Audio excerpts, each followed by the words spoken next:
电动晾衣架换钢丝，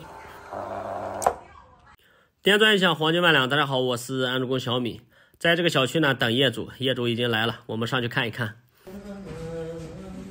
耶、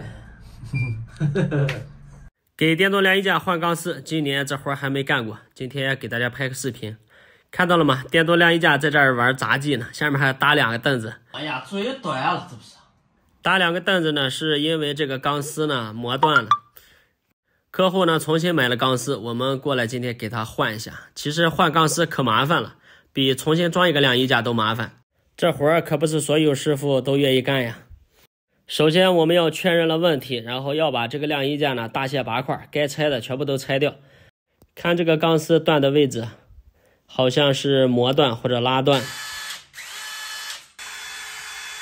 现在把晾衣杆全部都拆掉。接刀架也得拆了，包括这个面罩也得给它卸了。面罩卸了，这个也没法维修，因为固定电机的螺丝呢是在主机的背面，主机也得拆下来。都拆到这个份上了，这也就是很多师傅不愿意干这种换钢丝的活儿，太麻烦了。机器大卸八块，修好修不好那还都是个未知数的。拆下主机呢，就是要拆背面的这4个螺丝，这4个螺丝卸掉呢，电机就出来了。打开上面这个盖子，盖子里面呢就是缠绕钢丝的2个轮了。这里面还有黄油，每次弄的话都弄得满手都是黄油。不过戴个手套的话，应该能够缓解。把这个轮取出来，上面的钢丝呢给它都卸掉。客户买了新钢丝，把这一节钢丝呢全部都换掉。刚才拆下来的时候呢，也数了一下，钢丝在上面缠绕了大概是6到7圈。我们一会儿重新缠的时候呢，也缠绕个6到7圈。客户买回来的钢丝，我这么越看越像手摇晾衣架的钢丝呢，是一根整的，那我还得从中间给它掐断了。虽然这个电动晾衣架呢只断了1根钢丝，但是仔细也观察了，另一边的那个钢丝也不太好了，也已经拉毛了。估计用不了多久也得坏，所以说这个钢丝呢，我一截2半，2个钢丝呢全部给它换掉。这个轮上面缠绕钢丝呢，它是有方向的，你想缠反那都不可能。所以我们缠钢丝的时候呢，可以先拿出1个轮，把钢丝呢缠好，然后再塞进去，然后再拔另一个，别2个给弄反了，弄反了就翻车了。换钢丝这活呢，其实我也干的不多，大概想了一下，从业这么多年也就换过4、5台吧，所以这方面经验呢也不是太多。视频大家能看懂多少就多少吧，如果有高手的话也可以多多指点，咱们互相学习，共同进步。这个轮呢，大概我缠的圈数呢和那个差不多，都是5到6圈。把这个盖子上的黄油呢再给它弄到这个轴上，因为磨损最严重的就是这个地方。盖子给它重新装回去，螺丝上紧，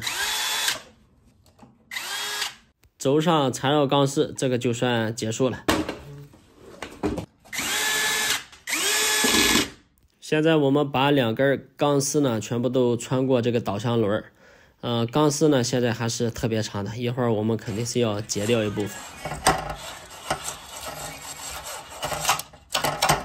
为了确保运行正常，我们就先不安装吧，找个地方通上电，我们先试一下钢丝绳能否正常的上下运行。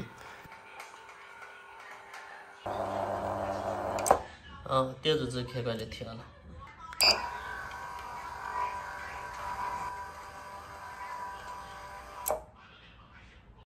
反复的试了几次，运行一切正常，那我们这个主机呢就可以组装了。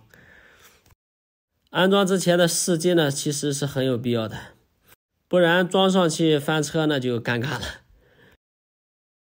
给客户把这个面罩呢擦得干干净净，因为这机器平时也没人去拆，毕竟这个地方有一个灯嘛。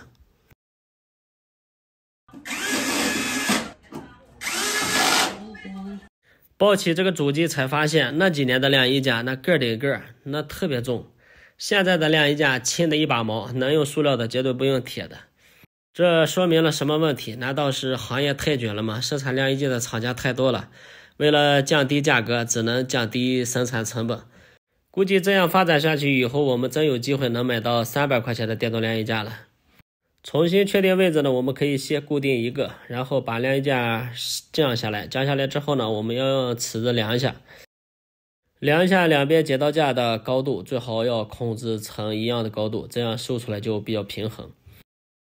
给钢丝做限位的厂家带了几个这样的铝圈圈，套到位的话，用钳子给它掐一下，这个位置就卡好了。把多余长的钢丝呢给它解掉，那么我们这个晾衣架换钢丝呢就结束了。上下测试几次，升降正常，完工。